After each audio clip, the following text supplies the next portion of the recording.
રાધે રાધે, જય સિયારામ. આપણે આજે શ્રી શ્રી જીવ ગોસ્વામીજીનું ચરિત્ર ચાલુ કરવાનું છે. જીવ ગોસ્વામીના ચરિત્રમાં નાભાજી જીવ ગોસ્વામી વિશે લખે છે, શ્રી રૂપ સનાતન ભક્તિ જલ જીવ ગુસાય સર ગંભીર. મતલબ રૂપ અને સનાતન ગોસ્વામી ભક્તિ રૂપી જલ છે, અને એ ભક્તિ રૂપી જલને ધારણ કરવા વાળા જીવ ગોસ્વામી ગંભીર સરોવર છે. મતલબ ભક્તિ રૂપી જલ ત્યારે જ ટકે છે જ્યારે એને કિનારા હોય. કિનારા વગર ભક્તિ રૂપી જલ છે ને એ ટકતું નથી, એ નિશ્ચિત વાત છે. રૂપ ગોસ્વામી, સનાતન ગોસ્વામી અને એના ભાઈના છોકરા અનુપમના છોકરા હતા જીવ ગોસ્વામી. એટલે 6 ગોસ્વામીમાં 3 જણા તો એક જ પરિવારના હતા, એમ કેવું હોય તો કહી શકાય. તો રૂપ અને સનાતન તો મોટા હતા અને ધામ પધારી ગયા હતા, પણ એ રૂપ સનાતન જે ભક્તિ શીખાડીને ગયા હતા એ ભક્તિનું જલ જીવ ગોસ્વામીની અંદર ટક્યું.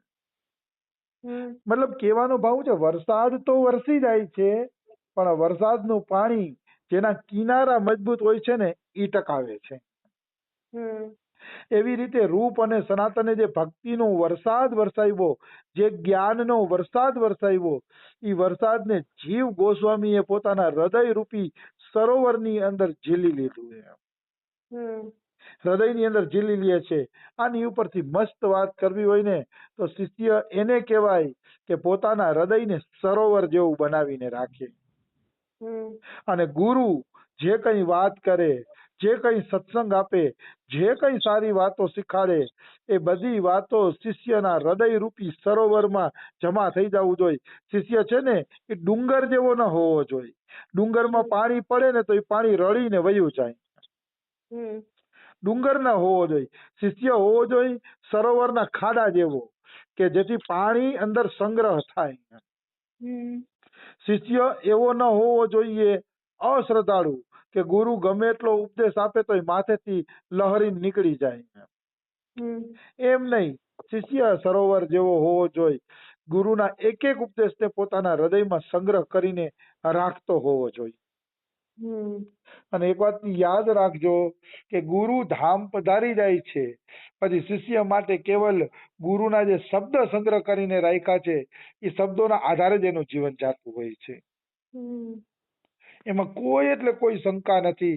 મને કોકનું વાક્ય બહુ ગમી ગયું છે કે ગુરુ શરીરથી તો તમારી સાથે રોજે રોજ રહી શકતા નથી, પણ શબ્દથી તમારી સાથે રોજે રોજ રહી શકે છે. હું ગુજરાત યાત્રામાંથી આવ્યો 22 તારીખે. હજી સુધી અમારા બાબાના દર્શન કરવા ગયો નથી, અને આગળ પણ ઠંડી છે એટલે કદાચ જાવ કે ન જાવ નક્કી નથી, અને જવાની મને જરૂરિયાત પણ લાગતી નથી. શું કામ? તો કે શબ્દ રૂપે મારા ગુરુ સદાય મારા હૃદયમાં છે. હું જેની હારે સત્સંગ કરું છું મારા ગુરુના શબ્દ મને યાદ આવે છે, સંતોના શબ્દ યાદ આવે છે, શાસ્ત્રના શબ્દ યાદ આવે છે, કે શાસ્ત્ર ને સંતો આવી કઈક વાણી બોલે છે. બસ એ ગુરુના શબ્દ અને વાણી દ્વારા સદાય મારી સાથે છે એવો અનુભવ થાય છે. સદાય સાથે છે. એટલે ક્યારેય એમ નહીં માનવાનું કે ગુરુ એક શરીર છે. શરીર નથી, ચિન્મય તત્વ છે. ગુરુ તો પ્રત્યેકની આત્મામાં બેઠેલા છે, અને બધાની આત્મામાંથી જાણે છે કે કયો શિષ્ય કઈ રીતે ભક્તિ કરે છે. ગુરુ બધું જાણે છે. એટલે ગુરુના શબ્દ ઉપર વધુ ધ્યાન દેવું. અત્યારે મોટે ભાગે છે ને ગુરુની નજીક ફોટા પડાવવા અને ગુરુની નજીક જઈને મતલબ સેવા કરવી, દેખાડો કરવો કે અમે ગુરુની સેવા કરવી છે ને, એ બહુ ફેલાવો થઈ ગયો છે. અને આના કારણે અસલી રહસ્ય દબાઈ ગયું છે. અસલી રહસ્ય એ છે કે ગુરુને વાસ્તવમાં કોઈ સેવાની જરૂર જ હોતી નથી. જેને ભગવાન મળી ગયા હોય એને શું સેવાની જરૂર હોય? એની મોટા મોટી સેવા એ છે આજ્ઞા સબન સાહિબ સેવા. તમે કોઈ પણ રીતે એની આજ્ઞાઓનું પાલન કરો. આજ્ઞા પાલન મોટામાં મોટી સેવા છે. તુલસીદાસે રામચરિત માનસમાં કેવું સુંદર દ્રષ્ટાંત આપ્યું છે. એક પિતા કે વિપુલ કુમારા, આટલી ચોપાઈ મને યાદ છે, પણ દ્રષ્ટાંતનો ભાવ મને જરૂર યાદ છે. એક પિતા કે વિપુલ કુમારા, માની લ્યો એક પિતાજીને 5 સંતાનો છે. 5 સંતાનો છે તો એક જણો નોકરી કરે છે ને એક જણો ધંધો કરે છે ને એક જણો કંઈક કામ કરે છે ને પૈસા કમાય છે, અને એક છોકરો એવો છે કે એને બીજું કાંઈ આવડતું નથી, પણ એ આખો દી પિતાજીની સેવા કરી રાખે છે. આખો દી પિતાજીની સેવામાં લાગેલો છે. તો ઈ છોકરો જે સેવામાં લાગેલો છે ને પિતાનો પ્રાણથી પણ પ્યારો બની જશે. ભલે બીજા દીકરા હોય કમાવ દીકરા છે, પણ સેવક પ્રાણથી પ્યારો બની જશે. એવી રીતે ગુરુના અનેક ચેલા હોય, કોઈ ભજનાનંદી, કોઈ કેવા બધી રીતના હોય, પણ સાચો પ્રિય ચેલો તો ઈ જ છે કે જે ગુરુના વચન પ્રમાણે પોતાનું જીવન બનાવે છે. ઈ સાચો ચેલો છે. રામચરિતમાનસમાં અને ગુરુને બધાથી વધુ પ્રિય ઈ જ થશે કે જે એના વચન પ્રમાણે જીવન બનાવે છે. આવી વસ્તુ છે. એટલે કહેવાનો અર્થ છે જીવ ગોસ્વામી કોઈ જેવા તેવા વ્યક્તિ નહોતા. એનું હૃદયરૂપી સરોવર એટલું મોટું હતું કે રૂપ સનાતનના બધાય જ્ઞાનને એને હૃદયમાં સંગ્રહ કરી રાખ્યો. પાણીનું એક ટીપું પણ એને દરિયામાં જવા ન દીધું. એવા હતા જીવ ગોસ્વામીજી મહારાજ. તો આ છે મહાપુરુષોની રીતિ. મેં જોયું છે કે જે ગુરુમુખી જ્ઞાન શીખે છે અને ગુરુના એક એક વાક્ય એ મારે શું કેવું, એને પછી હૃદયમાંથી પ્રગટ થવા માંડે છે. પછી એને જ્ઞાન હૃદયમાંથી પ્રગટ થવા માંડશે અને ઈ એનો તાલમેલ કરી લેશે. તમે છોકરાઓને ખાલી 1 થી 10 શીખવાડી દેશો ને એટલે બેકડા ગયા ને એકડે બગડે બહાર ને એ પછી એની મેળાએ શીખતો જશે. એને 1 થી 10 આંકડા ઓળખાવી દેવાના હોય, પછી આગળ એ બધું આપને આપ શીખતો જશે. એવી જ રીતે ગુરુમુખી જે શિષ્ય છે તો ગુરુનું થોડુંક જ્ઞાન પણ પચાવી જશે ને તો પછી આગળ જતા એને બધી ખબર પડવા માંડશે કે કઈ જગ્યાએ કયો નિર્ણય લેવો હોય. ગુરુનો બહુ મહિમા છે. આવી વસ્તુ છે. એટલે સદગુરુદેવ એટલે સાચા સંત હો ભાઈ, એમ નહીં કે દીક્ષા લે તો સદગુરુ કહેવાય. સાચા સંતમાં શ્રદ્ધા થાવી એ પણ બહુ મોટી વાત છે. આવી વસ્તુ છે. તો શ્રી રૂપ સનાતન ભક્તિ જલ જીવ ગુસાય સર ગંભીર બેલા ભજન સુપક્વ કસાય ન કબહુ લાગી. બેલા ભજન સુપક્વ એટલે બેલા એટલે કિનારો. સરોવરની ફરતે કિનારો હોવો જોઈએ, નહીતર પાણી નીકળી જાય. તો કે કિનારો શું છે? તો કે દ્રઢ ભજન ઈ જ કિનારો છે. મનુષ્યએ જો ભજનને વહેવા ન દેવું હોય ને તો એને ભજનનો કિનારો અવશ્ય કરવો પડશે. મને ઘણા લોકો પૂછતા હોય કે અમુકનો ભાવ કેટલો સારો હતો, બહુ દિવ્ય ભાવ હતો, પણ ધીરે ધીરે એનું પતન થઈ ગયું, હવે એનામાં પેલા જેવો ભાવ નથી રહ્યો. તો એનું કારણ શું છે? વરસાદ તો વરસો ચોમાસામાં, વરસાદ તો ખૂબ વરસે છે, પણ પાણી વહી વહીને નદીમાં જાય છે, નદીમાંથી પાણી પાછું સમુદ્રમાં વહી જાય છે. કારણ કે પાણીને રોકવા માટે ભજનનો કિનારો જોઈએ છે. જે કિનારો સાધક પાસે નથી એટલે એનું ભજન ને સત્સંગ વહી જાય છે. માનો કોઈ સંતના સત્સંગમાં આપણે બેઠા, કોઈ સંતના સત્સંગને આપણે સાંભળ્યો, પણ જો સાંભળ્યા પછી તમે પોતે નિજી ભજન નહીં કરો તો સત્સંગ થોડા દીમાં ભૂલાઈ જશે અને પાછા તમે એવા ને એવા માયામાં રમણ કરતા થઈ જશો. કારણ કે ભજનનો કિનારો અતિ આવશ્યક છે. અતિ આવશ્યક છે ભજનનો કિનારો. ભજન પછી ભલે તમારી ભજન વ્યાકુળતા હશે તો ચાલશે, એવું નહીં માળા લઈને જ બેસો. આવી વસ્તુ છે. તો 3-4 જણા મને બહુ શ્રદ્ધાથી સાંભળે છે, પણ હું જોઉં છું કે જેનો જેટલો ભજનનો કિનારો છે અને જે જેટલો સમયનો ભજનમાં સદુપયોગ કરે છે ને એટલા જ મારા વાક્યોને વધુ ગ્રહણ કરી શકે છે. એટલે હું કોઈ મહાન નથી, આ તો ખાલી એક્ઝામ્પલ આપું છું. કારણ કે ભજન હોવાથી, નિજી ભજન હોવાથી એનો ઈ કિનારો મજબૂત છે, અને કિનારો મજબૂત છે એટલે ગુરુ જે કઈ પીરસે છે એ બધું પાણી એના હૃદયરૂપી સરોવરમાં સમાઈ જાય છે, બહાર નીકળતું નથી.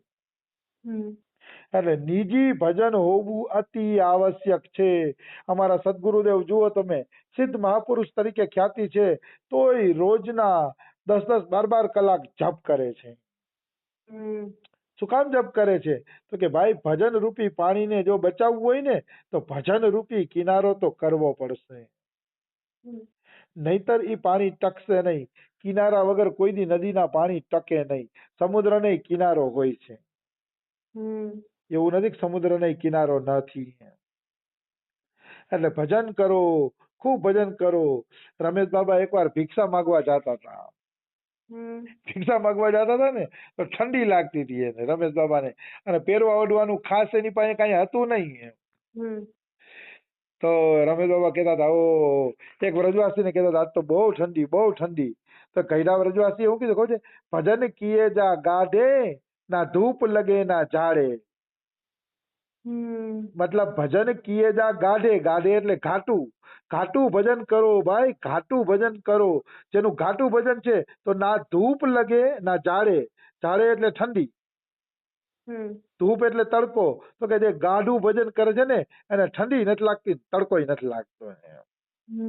ભજન તમારું ઘાટું હોવું જોઈએ. આ ભજન ઘટે ને એટલે શરીરમાં ધ્યાન જાય કે ઠંડી લાગે છે, ગરમી લાગે છે, ફલાણું નથી ને, જમવામાં આજે રસગુલ્લું નથી ને, આ બધાય ભજન ઓછું છે ને એના લક્ષણો છે.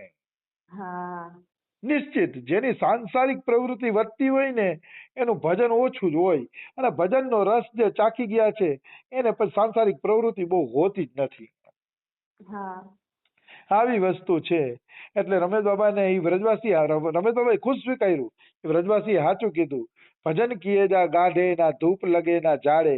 સાચું ભજન હોય, ઘાટું ભજન હોય, દેહનું ભાન જ ન હોય તો કાંઈ ન લાગે. આવી વસ્તુ છે. મારું કઈ ભજન નથી પણ હું કૃપાનો અનુભવ જરૂર કરું છું.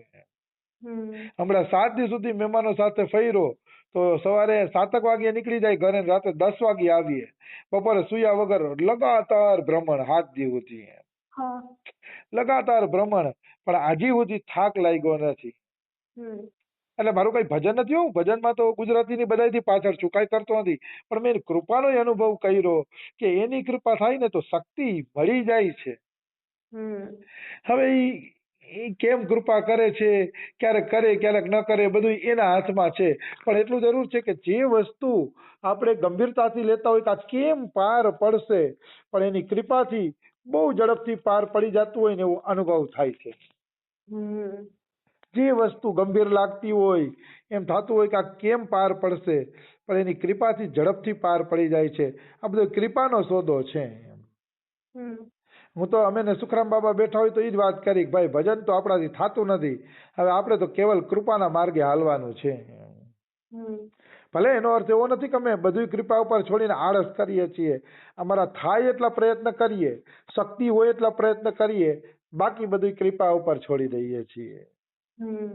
અને હનુમાન પ્રસાદ પોદાર કહે છે કે ભગવાનની કૃપા ઉપર જેટલી તમે તમારી જાતને છોડશો ને એટલી જ તમારી ઉપર કૃપા વધતી જશે. તમે તમારી જાતને ભગવાનની કૃપા ઉપર છોડી દો કે જો તમે બુદ્ધિ હલાવો છો કે તમે બુદ્ધિનું પ્રદર્શન કરો છો ભગવાનની કૃપા સામે તો એ કૃપા અટકી જાય છે. એ કૃપા નિશ્ચિત રૂપે અટકી જાય છે. એટલે બુદ્ધિનું પ્રદર્શન નહીં કરવાનું, શ્રદ્ધા અને વિશ્વાસ રાખીને ભગવાનનું ભજન કરવું. શ્રદ્ધાની તો ભાઈ એટલી તાકાત છે ને કે વાત ના પૂછો. મારી પાસે તો કેવળ શ્રદ્ધા જ છે, અને મારા સત્સંગ દ્વારા હું બધાને શ્રદ્ધા વધારવાનો જ પ્રયત્ન કરું છું કે શ્રદ્ધા બહુ વધી ગઈ તો બહુ કામ કરશે આ માર્ગ ઉપર. શ્રદ્ધાવાન લભ્યતે જ્ઞાનમ તત્પર સૈતેન્દ્રિય. ગીતાજીમાં પહેલે જ કીધું કે શ્રદ્ધાવાનને જ જ્ઞાન મળશે. પેલા તો શ્રદ્ધા હોવી અતિ આવશ્યક છે.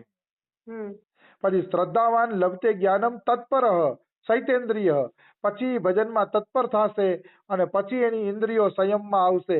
પેલા તો શ્રદ્ધા જોશે. શ્રદ્ધા વગર કોઈની ઇન્દ્રિયો સંયમમાં આવતી નથી. એટલે શ્રદ્ધા મુખ્ય છે. શ્રદ્ધા વધારો ભગવાનની અંદર, પછી તમારું તગડું ભજન થશે. કારણ કે શ્રદ્ધા વગર તગડું ભજન નથી થતું. બિનુ વિશ્વાસ ભક્તિ નહીં, તે બિનુ દ્રવહીન રામ. રામ કૃપા બિનુ સપને હું જીવ ન લહે વિશ્રામ. શ્રદ્ધા અને વિશ્વાસનું આટલું મહત્વ છે. તો જીવ ગોસ્વામીનું ચરિત્ર આપણે કાલે લઈ લેશું. આજે સમય થઈ ગયો છે. રાધે રાધે. જય સિયારામ.